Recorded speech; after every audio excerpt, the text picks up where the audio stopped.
और जीसस के साथ भी वैसी कहानी जुड़ी है, लेकिन यूनानी कहानी का कोई मुकाबला नहीं। सम्राट ने जितने बच्चे उस वर्ष पैदा हुए सभी को कारागृह में डाल दिया, मारा नहीं,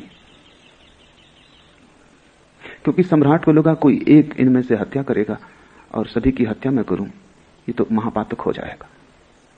छोटे छोटे बच्चे बड़ी मजबूत जंजीरों में जीवन भर के लिए कोठरियों में डाल दिए गए। जंजीरों में बंधे बंधे ही वे बड़े हुए। उन्हें याद भी न रही कि कभी ऐसा भी कोई क्षण था जब जंजीरें उनके हाथ पर न रही हों। जंजीरों को उन्होंने जीवन के अंग की तरह ही पाया और जाना। उन्हें याद भी तो नहीं हो सकती थी कि कभी वे मुक्त थे, और गुलामी ही जीवन थी, और इसलिए उन्हें कभी गुलामी अखरी नहीं, क्योंकि तुलना हो तो तकलीफ होती है। तुलना का कोई उपाय ही न था। गुलाम ही वे पैदा हुए थे, गुलाम ही वे बड़े हुए थे, गुलामी ही उनका सार सर्वस्व थी। तुलना न थी स्वतंत्रता की, और दीवालों से बंधे थे वे भयंकर मजबूत जंजीरों से, और उनकी आंखें अंधेरी की इतनी आदी हो गई थी कि वे पीछे लौट के भी नहीं देख सकते थे जहां प्रकाश का जगत था। प्रकाश को देखते ही उनकी आंखें बंद हो जाती थी। प्रकाश तिलमिलाता था, प्रकाश कष्ट देने लगा था। अंधेरे से इतने राजी हो गए थे कि अब प्रकाश से राजी नहीं हो पाती थी आंखें। सिर्फ अंधेरे में ही आंख खुलती थी, प्रकाश में तो बंद हो जाती थी। तुमने भी देखा होगा, कभी घर के शांत स्थान से भरी दोपहरी में बाहर आ जाओ, आंख तिलमिला जाती। छोटे बच्चे पैदा होते, 9 महीने अंधकार में रहते हैं मां के पेट में, प्रकाश की एक किरण भी वहां नहीं पहुंचती।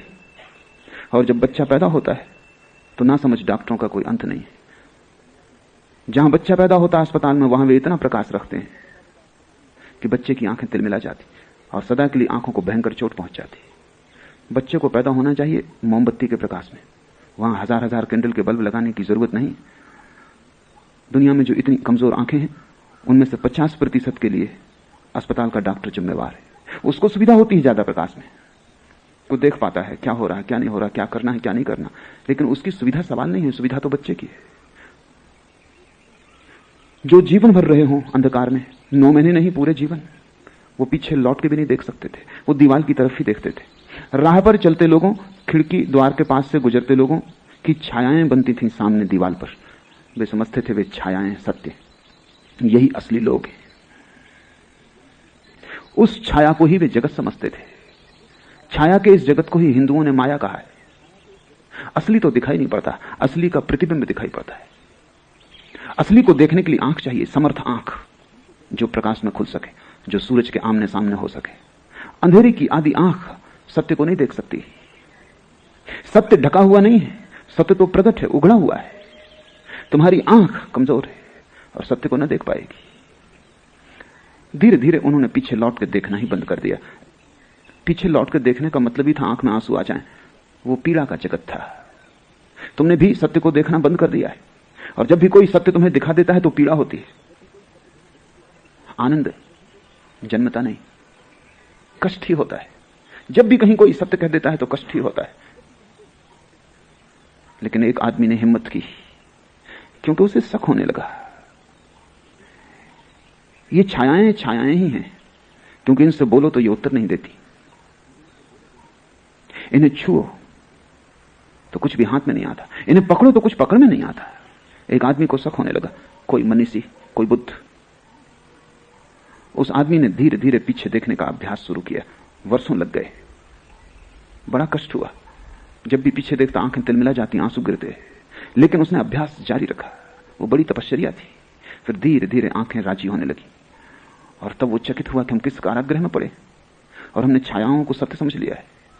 वो पीछे देखने में समर्थ हो गया। उसकी गर्दन मुड़ने लगी और उसकी आंखें देखने लगी बाहर के रंग, वृक्ष और वृक्षों में खिले फूल, राह से गुजरते लोग। रंगीन थी दुनिया काफी। छायाएं बिल्कुल रंगहीन थी, उदास थी। बाहर उत्सव था, छायाओं में कोई उत्सव पकड़ में नहीं आता था। बच्चे नाचते गाते निकलते थे, छायाएं तो बिल्कुल चुप थी। वहां वाणी न थी, वहां मुखरता न थी। बाहर पीछे छिपा हुआ असली जगत था। उस आदमी ने धीरे धीरे इसकी चर्चा दूसरे कैदियों से शुरू की।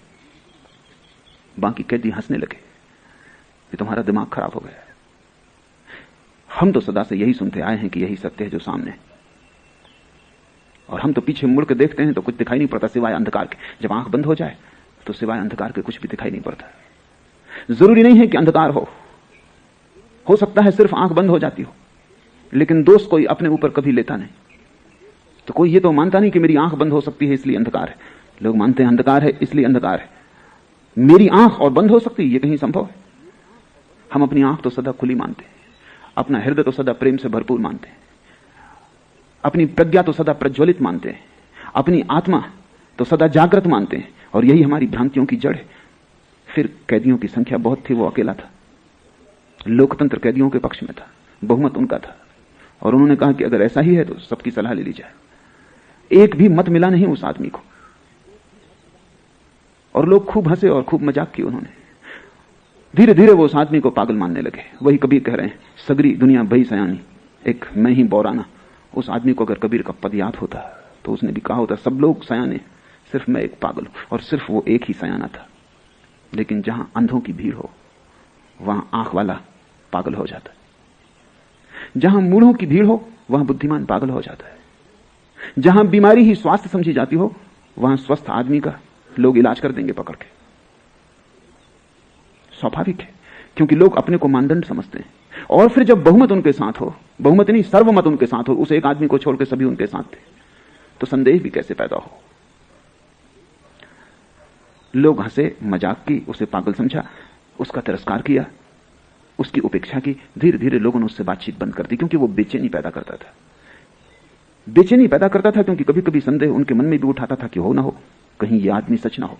क्योंकि अगर ये आदमी सच है तो उनकी पूरी जिंदगी बेकार गई। बड़ा दांव है, ये आदमी गलत होना ही चाहिए, नहीं तो उनकी पूरी जिंदगी गलत होती। और कोई भी आदमी नहीं चाहता कि उसकी पूरी जिंदगी गलत सिद्ध हो, क्योंकि इसका अर्थ हुआ तुमने यूं ही गंवाया, तुमने अवसर खो दिया। तुम मूढ़ हो, अज्ञानी हो, मूर्छित हो। अहंकार ये मानने को तैयार नहीं होता। अहंकार कहता है मुझसे ज्ञानी और कौन, मुझसे समझदार और कौन। ऐसे अहंकार रक्षा करता अज्ञान की। अहंकार रक्षक है अज्ञान के ऊपर। उसके रहते अज्ञान का किला पराजित न होगा, तोड़ा न जा सकेगा। धीरे धीरे उन्होंने उसकी उपेक्षा कर दी, क्योंकि उससे बात करना भी बेचैनी थी, क्योंकि वो हमेशा रंगों की बात करता। रंग उनमें से किसी ने भी देखे न थे। वो हमेशा पीछे चलने वाले संगीत की बात करता, संगीत उनमें से किसी ने सुना न था। उनकी सब इंद्रियां पंगु हो गई थी। और धीरे धीरे वो आदमी कहने लगा कि ये जंजीरें हैं जिनको तुम आभूषण समझे हुए हो। आखिर कैदी को भी सांत्वना तो चाहिए, तो वो जंजीरों को आभूषण समझ लेता है। आखिर कैदी को भी जीना तो है, तो कारागृह को घर समझ लेता है। न केवल समझ लेता है बल्कि भीतर से सजा भी लेता है, ताकि पूरा भरोसा आ जाए अपना घर है। जंजीरों पर कैदियों ने फूल पत्तियां बना ली थी। जंजीरों को घिस घिस के वो साफ किया करते थे, क्योंकि जिसकी जंजीर जितनी चमकदार होती वो उतना संपत्तिशाली समझा जाता था। जिसकी जंजीर जितनी मजबूत होती वो उतना धनी समझा जाता था। जिसकी जंजीर जितनी बजनी होती उसकी उतनी ही संपदा थी, स्वभाव था। अगर जंजीर कमजोर होने लगे तो वो उसे सुधार लेते थे, क्योंकि जंजीर ही उनका जीवन थी। और जंजीर को उन्होंने जंजीर कभी माना न था, वो आभूषण था। वही तो एकमात्र सजावट थी उनके शरीर पर, और तो कोई सजावट न थी। धीरे धीरे इस आदमी को समझ में आने लगा कि आभूषण नहीं जंजीरें हैं, क्योंकि उसे स्वतंत्रता के जगत की थोड़ी झलक मिलनी शुरू हो गई। एक किरण उतर आई अंधेरे में, सूरज का संदेश आ गया। अब इस अंधेरे घर में, इस अंधेरे कारागृह में रहना मुश्किल हो गया। धीरे धीरे उसने जंजीर को तोड़ने की व्यवस्था कर ली। असली सवाल तो भीतर की जंजीर का टूट जाना है। बाहर की जंजीर बहुत कमजोर है। अगर तुम बंधे हो तो भीतर की जंजीर से बंधे हो। भीतर की जंजीर है, जंजीर को आभूषण समझना है। एक बार उसे समझ में आ गया कि आभूषण नहीं है, आधी तो मुक्ति हो ही गई। उसी दिन से उसने जंजीरों को घिसना बंद कर दिया, साफ करना बंद कर दिया, सजाना बंद कर दिया।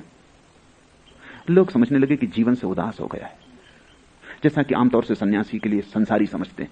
उदास हो गया बेचारा, उनके भाव में एक बेचारेपन की प्रतीति होती। जिंदगी में हार गया, शायद पाया कि अंगूर खट्टे, छलांग पूरी न हो सकी, कमजोर था। हम पहले से ही जानते थे कि कमजोर है, और आज नहीं कल थक जाएगा और संघर्ष से अलग हो जाएगा। कायर है। जंजीरें जो कि आभूषण है, इसको सजाना बंद कर दिया, ऐसा ही बेसजाया रह रहा है। आसपास की दीवार को साफ सुथरा करना भी बंद कर दिया। अब पागलपन बिल्कुल पूरा हो गया है। लेकिन उस आदमी ने धीरे धीरे जंजीरें तोड़ने के उपाय खोज लिए। भीतर की जंजीर टूट जाए तो बाहर का कारागृह टूटा ही हुआ है। आधा तो गिर ही गया, बुनियाद तो हिल ही गई, और पीछे के जगत का, छिपे हुए जगत का संदेश आ जाए तब एक अनंत पुकार उसे पुकारने लगी। एक प्यास उसके रोए रोए में समा गई, असली जगत में प्रवेश करना है। उसने जंजीरें तोड़ ली। जब प्यास प्रगाढ़ हो तो कमजोर से कमजोर आदमी शक्तिशाली हो जाता है।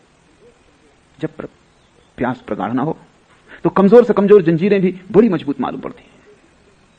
प्यास बढ़ती चली गई, पीछे का जगत ज्यादा साफ होने लगा। आंख जितनी साफ होने लगी उतना ही सत्य का जगत साफ होने लगा। एक दिन उसने जंजीरें तोड़ दी और वो उस कारागृह से निकल भागा। उसके आह्लाद का अंत नहीं था। वो नाच रहा था। सूरज, पक्षी, वृक्षों में खिले फूल, बस वास्तविक लोग, छायाएं नहीं, संगीत, रंग, सुगंध। वो आह्लादित था, वो नाच रहा था। लेकिन कारागृह में अफवाह उड़ गई। हम जानते थे कि आज नहीं कल वो जीवन के संघर्ष से भाग जाएगा। एस्केपिस्ट, पलायनवादी, भगोड़ा। संसारी हमेशा सन्यासी को यही कहता रहा। उसने साधारण सन्यासी को कहा हो ऐसा नहीं, महावीर बुद्ध को भी भगोड़ा ही कहा है। भाग गए। ये अपने को बचाने की तरकीब है, ये अपने को सांत्वना देने की तरकीब है कि हम कायर नहीं, और तुम कायर हो इसलिए तुम वहां हो जहां तुम हो। ये अपने को समझाने की तरकीब है, हम कोई पलायनवादी नहीं, हम तो जीवन के संघर्ष में जूझेंगे और तुम्हें जीवन का भी पता ही नहीं, और जिससे तुम जूझ रहे हो वो केवल छाया का जगत है। असली जूझने वाले जीवन से जूझते हैं।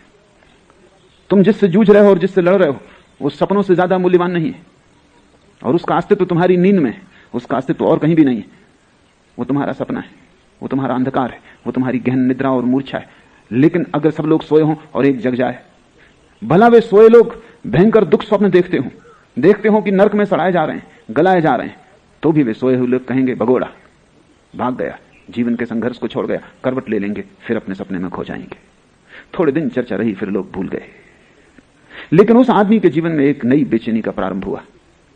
जितना उसने बाहर की मुक्ति और आनंद को जाना, जितना उसने सत्य को अनुभव किया, उतनी ही एक नई महाकरुणा, एक दुर्दम्य करुणा पैदा होने लगी। लौट जाए कारागृह में और खबर दे दे उन सब लोगों को।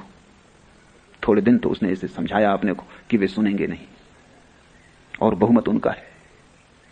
वे फिर हंसेंगे, वे भरोसा ना करेंगे, क्योंकि अंधकार में रहते रहते लोग श्रद्धा भूल ही जाते हैं। श्रद्धा तो प्रकाशवान चित्त का लक्षण है। अंधेरे में रहने वाले लोग संदेह में निष्णात हो जाते। संदेह अंधकार का हिस्सा है, श्रद्धा प्रकाश का। इसलिए तो समस्त ज्ञानियों ने श्रद्धा को सेतु माना है कि अगर अंधकार से प्रकाश की तरफ आना हो तो श्रद्धा के सेतु से गुजरना पड़ेगा। एक भरोसा चाहिए। भरोसे का मतलब इतना है कि जो मैंने नहीं जाना है वो भी हो सकता है। अगर तुम ये सोचते हो कि तुमने जो जाना है बस उतना ही है, तब तो यात्रा का कोई सवाल नहीं, बात समाप्त हो गई। बुद्ध आके सिर पीटे और कहें कि मैंने थोड़ा सा ज्यादा जाना है तुमसे, तो भी तुम मानोगे नहीं। संदेह का इतना ही अर्थ है कि मुझ पर सत्य समाप्त हो गया। मैंने जो जान लिया वही सत्य की भी सीमा है। मेरा अनुभव और सत्य समान है, ये संदेह है। श्रद्धा का अर्थ है मेरा अनुभव छोटा है, सत्य बहुत बड़ा हो सकता है। मेरा छोटा आंगन है, आंगन पूरा आकाश नहीं, बड़ा आकाश है। मेरी छोटी खिड़की है, लेकिन खिड़की का ढांचा आकाश का ढांचा नहीं। माना कि मैं खिड़की से ही झांक के देखता हूं तो भी खिड़की आकाश नहीं है। इतना जिसे ख्याल आ जाए, जिसे संदेह पर संदेह आ जाए, वो श्रद्धावान हो जाता है। वो बड़े से बड़ा संदेह है, ध्यान रखना, जिसे संदेह पर संदेह आ जाए, जो अपनी संदेह की प्रवृत्ति के प्रति संदिग्ध हो जाए, उसके जीवन में श्रद्धा का आविर्भाव हो जाता है। श्रद्धा का अर्थ है जानने को बहुत कुछ शेष है। मैंने थोड़े कंकड़ पत्थर बीन लिए हैं समुद्र के तट पर, लेकिन इससे समुद्र का तट समाप्त नहीं हो गया। मैंने मुट्ठी भर रेत इकट्ठी कर ली, लेकिन सागर के किनारों पर अनंत रेत शेष है। मेरी मुट्ठी की सीमा है, सागर की सीमा नहीं। मेरी बुद्धि की सीमा है, सत्य की सीमा नहीं। मैं कितना ही पाता चला जाऊं तो भी पाने को सदा शेष रह जाएगा। यही तो अर्थ है परमात्मा को अनंत कहने का। तुम कितना ही पाओ वो फिर भी पाने को शेष रहेगा। तुम पा के थक जाओगे, वो नहीं चुकेगा। तुम्हारा पात्र भर जाएगा, ऊपर से बहने लगेगा, लेकिन उसके मेघों से वर्षा जारी रहेगी। हम कण मात्र हैं। जब कण को ख्याल हो जाता है कि मैं सब, वहीं श्रद्धा समाप्त हो जाती। श्रद्धा अज्ञात की तरफ पैर उठाने के साहस का नाम है। अनजान में प्रवेश, अज्ञात में प्रवेश, जहां मैं कभी नहीं गया, जो मैं कभी नहीं हुआ वो भी हो सकता है। उस आदमी के मन में बहुत बार करुणा उठने लगी। आनंद का अनिवार्य लक्षण है करुणा। जब बुद्ध से किसी ने पूछा कि समाधि की पूर्ण परिभाषा क्या है, तो उन्होंने कहा परिभाषा का मुझे पता नहीं, लेकिन दो बातें निश्चित है, महाज्ञान, महाकरुणा। पूछने वाले ने कहा महाज्ञान कह देने से क्या काफी ना होगा? बुद्ध ने कहा नहीं, वो अधूरा होगा, वो सिक्के का एक पहलू है। दूसरा पहलू है महाकरुणा। जब भी ज्ञान का जन्म होता है तभी करुणा का जन्म हो जाता है। क्यों? क्योंकि अब तक जो जीवन ऊर्जा वासना बन रही थी वो कहां जाएगी? ऊर्जा नष्ट नहीं होती। अभी धन के पीछे दौड़ती थी, पद के पीछे दौड़ती थी, महत्वाकांक्षाएं थी, अनेक अनेक अनेक तरह के भोगों की कामना थी, सारी ऊर्जा वहां संलग्न थी। प्रकाश के जलते, ज्ञान के उदय होते, वो सारा अंधकार, वो भोग, लिप्सा, महत्वाकांक्षा ऐसे ही विलीन हो जाते हैं जैसे दिए के जलते अंधकार। ऊर्जा का क्या होगा? जो ऊर्जा काम वासना बनी थी, जो ऊर्जा क्रोध बनती थी, जो ऊर्जा ईर्षा बनती थी, मत्सर बनती थी, उस ऊर्जा का, उस शुद्ध शक्ति का क्या होगा? वो सारी शक्ति करुणा बन जाती है। महाकरुणा का जन्म होता है। और वो करुणा तुम्हारी काम वासना से ज्यादा अदम्य होती, क्योंकि तुम्हारी काम वासना और बहुत सी वासनाओं के साथ है। महत्वाकांक्षा है, धन भी पाना है। तुम काम वासना को स्थगित भी कर देते हो कि ठहर जाओ 10 वर्ष, धन कमा लोगे, ठीक से फिर शादी करेंगे। धन की वासना भी अकेली नहीं है, पद की वासना भी है। तुम पद पाने के लिए धन का भी त्याग कर देते हो, चुनाव में लगा देते हो सब धन कि किसी तरह मंत्री हो जाओ। लेकिन मंत्री की कामना भी पूरी कामना नहीं है। मंत्री हो के फिर तुम स्त्रियों के पीछे भागने लगते हो। मंत्री पद भी दांव पे लग जाता है। तुम्हारी सभी कामनाएं अधूरी अधूरी हैं, 1000 कामनाएं हैं और सभी में ऊर्जा बटी है। लेकिन जब सभी कामनाएं शून्य हो जाती, सारी ऊर्जा मुक्त होती, तुम एक अदम्य ऊर्जा के स्रोत हो जाते हो, एक प्रगाढ़ शक्ति। उस शक्ति का क्या होगा? जब भी आनंद का जन्म होता है, समाधि का जन्म होता है, सत्य का आकाश मिलता है, तब तुम तत्क्षण पाते हो कि वे जो पीछे रह गए उन्हें भी इसी खुले आकाश में ले आना है। तब तुम्हारा सारा जीवन जो बंधे हैं उन्हें मुक्त करने में लग जाता है, जो कारागृह में हैं उन्हें खुला आकाश देने में लग जाता है, जिनके पंख जंग खा गए उनके पंखों को सुधारने में लग जाता है कि वे फिर से उड़ सकें, जिनके पैर जाम हो गए उनके पैरों को फिर जीवन देने में लग जाता है, ताकि लंगड़े चलें और अंधे देखें और बहरे सुन सकें। और तुम लंगड़े हो, तुम चले नहीं। यात्रा तुमने बहुत की, लेकिन जब तक तीर्थ यात्रा ना हो तब तक कोई यात्रा यात्रा नहीं। तुम बहरे हो, तुमने सुना बहुत है, लेकिन वासना के सिवाय कोई स्वर तुमने नहीं सुना। और वासना भी कोई संगीत है? वासना तो एक शोरगुल है जिसमें संगीत बिल्कुल ही नहीं। वासना तो एक विसंगीत है जिससे तुम तनते हो, चिंतित होते हो, बेचैन परेशान होते हो। संगीत तो वो जो तुम्हें भर दे उस अनंत आनंद से, जहां सब बेचैनी खो जाती, जहां चैन की बांसुरी बजती है, और ऐसी बांसुरी कि उसका फिर कभी अंत नहीं आता।